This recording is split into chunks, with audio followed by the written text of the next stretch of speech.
Facebook CEO Mark Zuckerberg has revealed his wishes, Andrew, for 2018. What are they, and why should we care about this? Well, Mark Zuckerberg in years past has focused on learning Mandarin or reading 25 books in a year. But this year, 2018, he says he wants to fix Facebook. The company's CEO says that Facebook has a lot of work to do, whether it's protecting our community from abuse and hate or defending against interference by nation states. He also says he will dedicate 2018 to studying ways to reinstate Facebook's original motto, which is to give people the power. Now, Zuckerberg's comments follow a damning report that came out the other day, which found that Facebook is deleting content and blocking users at the orders of the Israeli and U.S. governments. Facebook now collaborating with the most powerful governments on the planet, the Israelis and the Americans in particular, to determine who's allowed to speak and who isn't, and what messages are allowed to be conveyed and which ones aren't. And you can go onto Twitter or you can go onto Facebook pretty much every single day and see calls for extreme amounts of violence to be directed against Iranians, to be directed against people in Gaza or the West Bank, to be directed against people in the Muslim world. And obviously Facebook and Twitter are never going to remove that kind of incitement to violence because that's consistent with the policy of Western governments.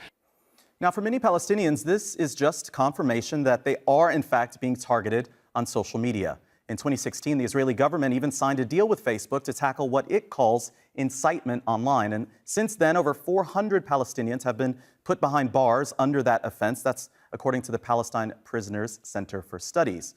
At the time, Facebook justified this measure, saying that online extremism can only be tackled with a strong partnership between policymakers, civil society, academia, and companies. And this is true in Israel and around the world. After that, many websites and users found themselves blocked, such as members of the Shabab news agency of the Quds News Network. Facebook later said that that was actually a mistake, but these cases are so frequent that a boycott movement was started around a hashtag Facebook censors Palestine. That's still being used today. Now, it's interesting, Israelis have also said that the platform has been biased against them. In 2016, the NGO Israel Law Center created the Big Facebook Experiment to prove just that.